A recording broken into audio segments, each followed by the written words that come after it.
Alright guys, today we're going to delve into the popular and not so popular subject of 5R55 series transmission failures found on Ford vehicles. Now this is most common on Ford Explorers, but they're also found in the Ford Mustang, the Lincoln LS, and the Ford Thunderbird.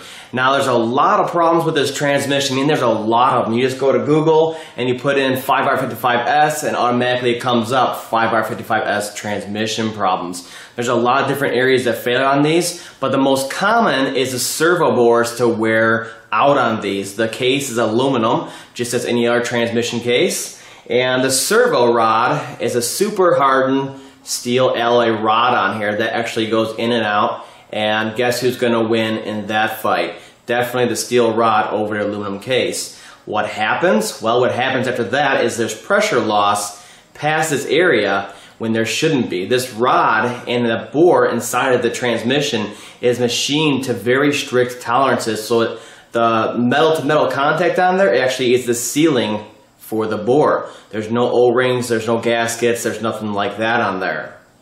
So what's the big deal? Well, the big deal is, in order to fix that, what you have to do is pull the transmission out of the vehicle and then disassemble the whole transmission, okay? And then we're going to use sleeves and we're going to bore out the case and stick these sleeves in there, these brass sleeves, and then rebuild the whole transmission. The problem with that is that it costs just about as much as a reman transmission. And the other fact of that is, those brass sleeves, they're not lasting too much longer than the aluminum case on the transmission, so you're back where you started. Now with these press pieces, I'm going to try to illustrate what happens and why it happens. Of course, this is going to be exaggerated for video purposes, but basically this is your servo rod, okay, it sticks into there, and what it does is it attaches to a strut anchor on your band, and it applies the band inside the transmission for transmission gear reduction. And of course, from there you can get different gears throughout the transmission. So here's the bore, okay. When you're sticking into there, this thing barely fits. It's very well machined and it fits in there perfectly. So it goes in and out, okay. And after a while, just like anything else, it gets sloppy and worn out in there. Then after that, we have something like this. Again, it's exaggerated, but we're trying to go in and out and it's just flopping around in there. Now, what this can cause is your overdrive or intermediate drive band to get burnt up on there because it's waiting forever. The drum can actually spin up to around 10,000 RPM, I believe, and then the band may all of a sudden apply when this thing gets unstuck or enough pressure behind it, and then it breaks the band. Or you can just sit there and only apply light pressure because most of it's getting lost through the pin on here in the case. You'll have light pressure on that band and it'll just sit there and burn up. Either way, you don't want to go that route because then you're definitely pulling the transmission out.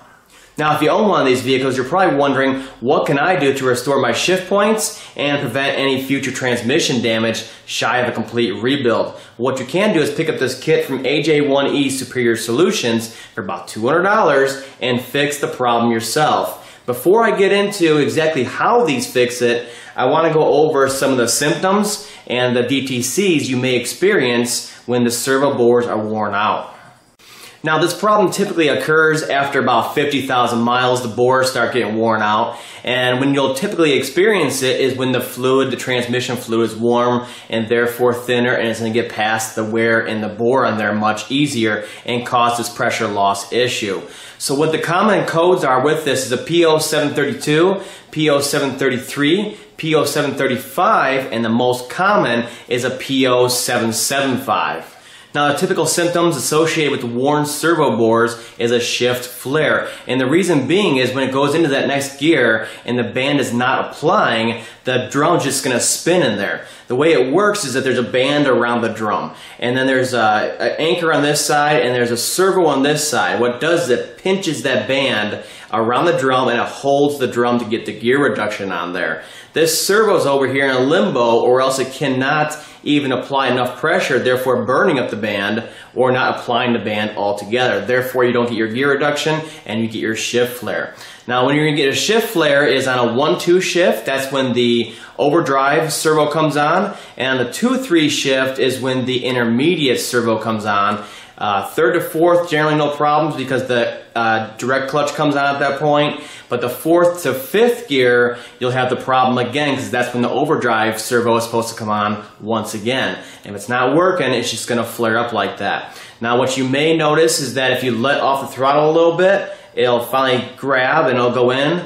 But many times it's just a shift flare or a total loss of the gear altogether. That's why you have the incorrect gear ratio codes set by the PCM on there.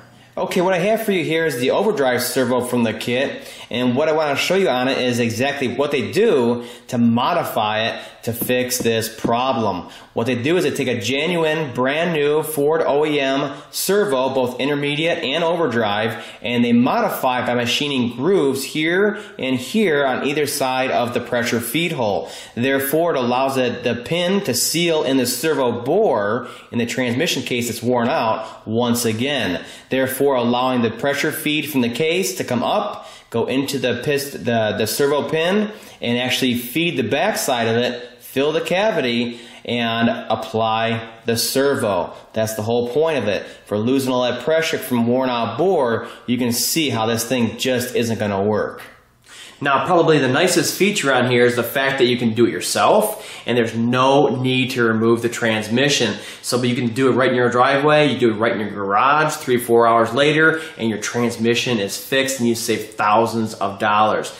This fix is permanent. It's a permanent fix, so it's not like adding some additive into there. It's going to swell some seals and fix it temporarily so you can sell the vehicle. This is a permanent fix. It will last just as long as the original servo bores did in the transmission that wore out in the first place, and just like the brass inserts that the Ford dealer's putting in when they sleeve the case on there. So it only makes sense to go with the cheapest solution that's going to last the longest, and that's this kit. So I'll put a link down below in the video description so you guys can check it out. There's a lot of great information on the website, and there's an install video on there that shows you step by step how to do it. My only complaint about that video is the music in it is garbage. Put on some Slayer in the background and watch the video, and you'll get a good sense of just how this servo bore fix works and how it's done.